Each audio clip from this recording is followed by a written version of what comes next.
Les gens disent, mais il est fou, quoi. C'est un psychopathe qui est devenu cinglé et qui annonce la fin du monde, un peu comme on faisait dans l'an 1000. Bon, on verra bien, c'est l'histoire qui tranchera, hein, comme disait Lénine.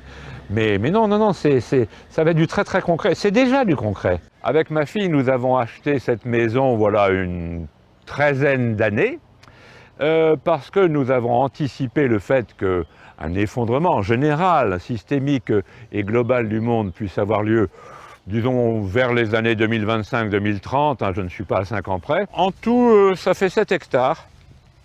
Il y a 3 hectares de bois et 4 hectares de prés, disons.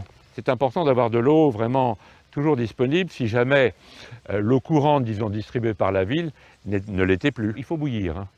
Mais juste, on peut prendre de l'eau d'ici, la bouillir et c'est bon, on peut la boire. Mais bien sûr, bien sûr. Bien sûr. Bah, c'est de l'eau, hein. Et celle-ci n'est pas polluée, il faut voir du point de vue bactériaux, mais le bactériau, une fois que vous la montez à ébullition, il n'y a plus qu'elle éboulit, pas de problème. Et au point de vue chimique, non, elle est bien. Il y aura ici une tête et puis avec un bras articulé, de telle manière qu'on puisse pomper l'eau qui est en dessous. Hein. C'est une pompe non pas immergée électrique, parce qu'il n'y aura peut-être plus d'électricité dans 15 ans, mais une pompe à bras, hein, comme jadis. Oui, il n'y aurait plus d'électricité non plus. Ben, l'électricité, pour le moment en France, évidemment, pour 75%, c'est le nucléaire, mais le nucléaire sans pétrole, ça n'existe pas. Et le nucléaire, c'est toute une chaîne depuis la mine, je ne sais pas, au Niger ou ailleurs, jusqu'à votre interrupteur pour votre télé ou votre lumière.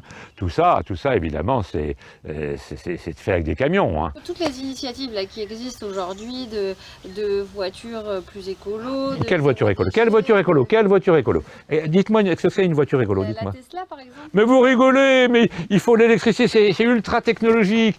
Il faut des terres rares, il faut importer de ces terres rares de Chine, etc. Tesla, non mais attends, c'est un fou qui fait des Tesla. Mais non, ça ne marchera pas. Les voitures électriques, les voitures autonomes, il n'y aura plus de voitures en 2040. Il y aura quelques calèches avec des chevaux, oui. Le mode de transport du futur en 2040, je dis 2040 comme ça, c'est dans 20 ans. C'est pas les bagnoles, c'est pas les avions, il n'y aura plus d'avions, il n'y aura plus de bagnoles, il y aura peut-être quelques bagnoles au gazogène, au biogaz, quelques milliers. Mais c'est le cheval. On dit, mais bon, si tout s'effondre, avec qui je vais vivre? Eh bien, c'est pas avec votre groupe Facebook où il y a des Québécois et des Chinois, hein, parce que ça sera fini, il n'y aura plus d'Internet en 2035. C'est avec vos voisins géographiques. Et donc les voisins géographiques, eh bien, c'est des paysans. Il y en a un d'ailleurs qui est là, qui vient nous aider parce qu'il a un petit tracteur, lui, pour aménager le terrain. C'est vos voisins. Et donc, alors, évidemment, ils peuvent être du Rassemblement national ou de gauche ou de droite, peu importe. C'est avec eux que vous allez vivre. C'est une leçon d'ouverture et de générosité. S'entraider ou s'entretuer, ça se prépare. J'ai quand même une certitude sur l'imminence de cet effondrement catastrophique dans les 5, 10, 15 ans qui viennent. À ce moment-là, qui survit?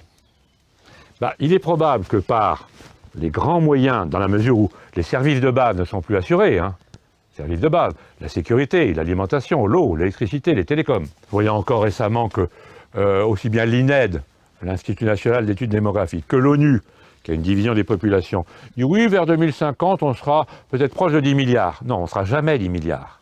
Jamais. Parce qu'à cause de cet effondrement, hélas, je le dis de manière émue et presque en tremblant, hélas, ce qu'on a connu comme hécatombe dans les 2 guerres mondiales nous paraîtra peu par rapport à ce qui va venir dans 10-15 ans. Quand il y a un effondrement, que ce soit la peste ou que ce soit l'effondrement, comme je viens de dire, mondial, qui sont les gens qui vous empêchent de vivre? Ce ne sont pas les Chinois, quand on est en Bretagne. Ce sont vos proches, vos amis, éventuellement votre famille. Vos rivaux pour la survie sont les plus proches de vous. Donc la psychologie qu'on a, c'est une psychologie absolument terrible. Elle est terrifiante. Allez vous mettre ça en tête.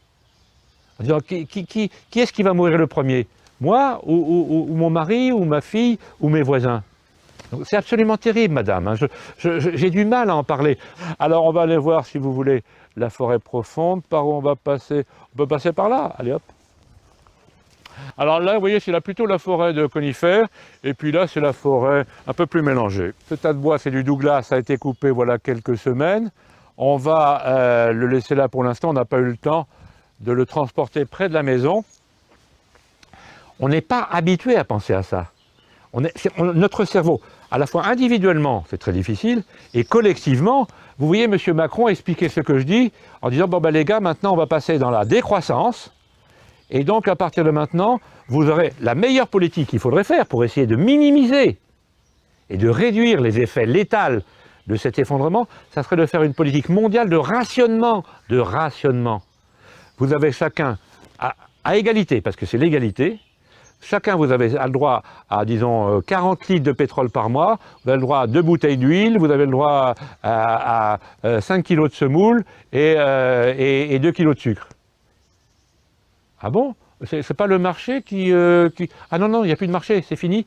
Il faut une politique, on peut appeler ça une économie de guerre, avant la guerre. Il faut maintenant vivre, qu'en Île-de-France par exemple, parce que c'est là qu'il y a la plus grande consommation en Europe et en France, eh bien il faudrait que le moindre brin d'herbe soit permaculturisé, c'est-à-dire qu'on fasse ce qu'on appelle des paysages comestibles, des forêts-jardins, et que partout, que ce soit la pelouse des Invalides, que ça soit que la moitié des rues de Paris soient dépavées ou débitumées, et alors qu'on mette de l'humus, et puis qu'on fasse des jardins, mais pas au sens des petits jardins bio partagés qu'on voit dans certains quartiers comme ça pour faire de la pédagogie avec les petits-enfants. Ça c'est intéressant du point de vue pédagogique, mais c'est pas du tout la hauteur du problème. La hauteur du problème, c'est qu'il faut faire massivement une conversion de la politique agricole commune. Est-ce que vous culpabilisez, vous, d'avoir l'argent pour vous acheter une belle maison comme ça, vous, d'une part, tout le monde ne pourra pas faire ça? Non, vous avez raison. On l'a fait avec les économies de ma fille, puisqu'on est, c'est pas copropriétaire, on est une propriété en indivision, peu importe. Mais on a eu la possibilité, en effet, de trouver ça. Ça ne veut pas dire qu'on ne va pas y passer non plus, hein. Mais bon, au moins on se dit, on essaie de montrer des exemples, disons, d'éco-village, de résilience, de résistance, alors avec les voisins, avec je ne dis pas le nom parce que je ne voudrais pas que les gens sachent qu'on habite, enfin peu importe, avec les gens du canton voisin, et si on peut monter un éco-village de résilience, de résistance et d'entraide, eh bien c'est très bien, c'est ce qu'il faut faire, chacun là où on est. Évidemment, quand on est si vous êtes dans le 2e arrondissement de Paris, même s'il y a un maire écolo que j'aime beaucoup, ça ne va pas le faire.